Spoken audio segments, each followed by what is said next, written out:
होता है। रोटेशन कितने नोड्स पे होता है? 3 नोड्स होता है, और वो हम कैसे करें वो आगे देखते हैं अपन।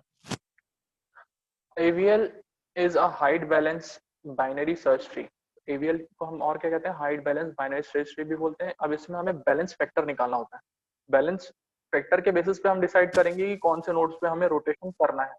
तो बैलेंस फैक्टर का फॉर्मूला होता है height of left sub tree minus height of right sub tree. ठीक है, ट्री के दो पार्ट होते हैं, एक लेफ्ट सब ट्री होता है, एक राइट सब ट्री होता है, और एक रूट होता है। तो लेफ्ट सब ट्री की हाइट को हम माइनस करेंगे राइट सब ट्री में, और तब हमें मिलेगा बैलेंस फैक्टर। ठीक। और बैलेंस फैक्टर जो होता है वो तीन वैल्यूज हो सकती हैं, वैलिड वैल्यूज होती हैं, वो -1, 0 और 1 हो सकती है। उसके अलावा और कोई वैल्यू आ रही है, -2 आ रही है या +2 आ रही है, तो वो बैलेंस फैक्टर, मतलब वो ट्री बैलेंस नहीं कहलाएगा। अगर किसी भी नोड की हाइट बैलेंस फैक्टर -1, 0 या 1 आ रहा है, तो इट मींस वो ट्री बैलेंस्ड है। ठीक। फिर लास्ट पॉइंट है balance factor of all leaf node is always 0।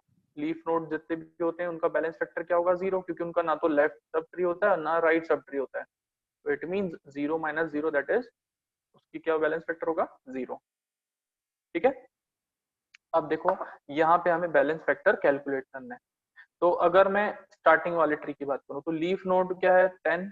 नीचे से चलना, हमेशा बैलेंस फैक्टर निकालना हो तो आप लीफ नोड से चलेंगे नीचे से ऊपर। ठीक है, इस बात का ध्यान रखना।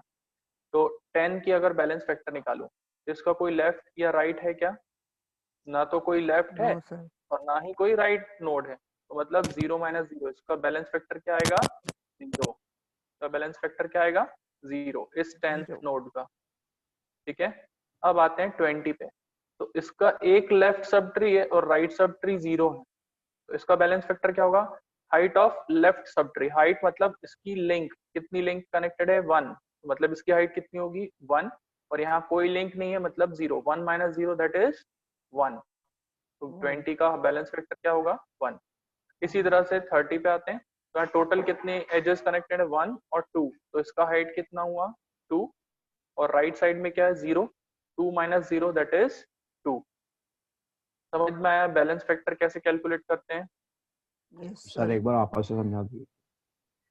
अब सेकंड वाले ट्री में समझ लो। ठीक है। सबसे पहले हम नीचे से चलना स्टार्ट करेंगे। हमेशा ध्यान रखना आपको लीफ नोड से फिर ऊपर की साइड चलना स्टार्ट करना है, और उसके बेसिस पे आपको बैलेंस फैक्टर कैलकुलेट करना है। तो सबसे लीफ नोड कौन है यहाँ पे? 20। तो 20 का क्या है? लेफ्ट में कोई सब ट्री नहीं है, राइट सब ट्री नहीं है, मतलब इसका बैलेंस फैक्टर क्या आएगा? 0। ठीक है। लीफ नोड को तो सभी में आप ध्यान रखना, लीफ नोड जितने भी होते हैं सबका बैलेंस फैक्टर 0 होता है। इसके बाद अब ऊपर 10th में आते हैं। तो 10th की अगर बात करें तो इसमें बैलेंस फैक्टर क्या होगा? लेफ्ट सब ट्री कुछ नहीं है, मतलब 0। लेफ्ट सब ट्री में कुछ नहीं है, it means 0 minus right sub tree में कितना है लिंक कनेक्टेड है? 1, मतलब 0 - 1। तो आंसर क्या आएगा इसका? -1। तो इसका बैलेंस फैक्टर क्या होगा 10th का? -1। अभी समझ में आया? Balance factor equals to left sub tree minus right sub tree, दोनों की हाइट अगर हम कैलकुलेट करें तो लेफ्ट सब ट्री में यहाँ पे कोई हाइट नहीं है, तो उसकी हाइट क्या होगी? 0। राइट सब ट्री में कितनी हाइट है? 1, तो -1। तो दैट इज, इसका आंसर आएगा -1। इतना हेलो क्लियर है? सर, हाँ पूछो। ये नेगेटिव हो सकते हैं क्या फैक्टर? मैंने बताया तो था अभी, -1, 0 और 0, सॉरी 1, तीन इसके वैलिड बैलेंस फैक्टर हो सकते हैं। उसके अलावा अच्छा। अगर कोई, फिर वो ट्री बैलेंस नहीं कहलाएगा। ठीक। अब थर्ड वाले नोड की बात करें, 30 वाले की है। अब इसके लिए अगर हमें बैलेंस फैक्टर निकालना है तो देखना पड़ेगा लेफ्ट साइड में कितनी हाइट है और राइट साइड में कितनी हाइट है। अब ध्यान रखना, हाइट की अगर बात कर रहे हैं तो हमें मैक्सिमम डेप्थ में जाना है। देखो इधर हाइट ऐसा मत समझना कि बस एक ही एज कनेक्टेड है तो इसकी हाइट हो गई 1 और इधर कुछ नहीं, तो ऐसा नहीं होगा। मैक्सिमम डेप्थ मतलब पहले हमने 1 देखा और इसके इधर पे भी 1, मतलब टोटल कितनी हाइट हो गई इसकी? 2। लेफ्ट साइड में कितनी हाइट हुई? 1 + 1 2।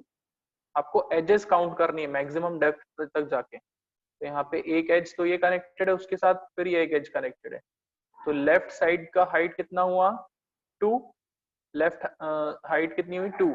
राइट साइड में कुछ नहीं है, मतलब 0। तो 2 - 0 कितना आंसर आएगा इसका? 2। ठीक है। तो 30 का बैलेंस फैक्टर क्या होगा? 2। Is it clear? समझ में आया इतना सभी को? Yes sir. अब इस ट्री में बात करो, ध्यान से समझना अब, है ना? अभी आगे बढ़ते जाएंगे तो और क्लियर होता जाएगा। अब इस ट्री में अगर हम 10th की बात करें, ये 20 की बात करें लीफ नोड की, तो इसका तो क्या होगा बैलेंस फैक्टर 0। ठीक है, क्योंकि इसके लीफ नोड के हमें पता है बैलेंस फैक्टर क्या होता है 0, तो इसका हम लिख देंगे 0। अब यहाँ पे देखो 1, ये 1 कैसे आया? लेफ्ट सब ट्री की हाइट कितनी है 1 और राइट की कितनी है 0। ठीक है ना, लेफ्ट सब ट्री की हाइट कितनी है, कितनी है?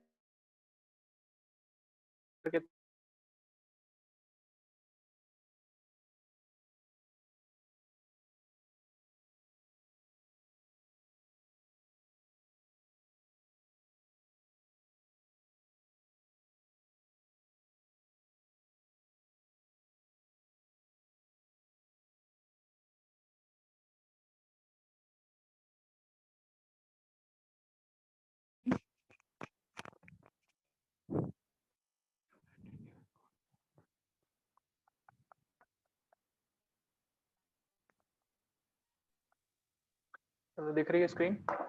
यस ठीक है, सर। मैं क्या बता रहा था, 10th वाले नोड की बात कर रहे थे हम, ये वाले नोड की। ठीक है, तो इसके लेफ्ट साइड में कोई एज नहीं है, कोई नोड नहीं है, तो उसकी लेफ्ट की हाइट कितनी होगी लेफ्ट सब ट्री की? 0 माइनस राइट सब ट्री की हाइट कितनी है, तो कितने नंबर ऑफ एजेस कनेक्टेड है ना, तो 1 और 2, तो राइट साइड में कितनी हाइट होगी इसकी? 2, तो इसका आंसर क्या आएगा? -2। तो इसका बैलेंस फैक्टर क्या हुआ 10 का? -2। ठीक है, -2। Is it clear? समझ में आया इतना सभी को? Yes sir. अब इस ट्री की बात कर रहे हैं, ये वाले की।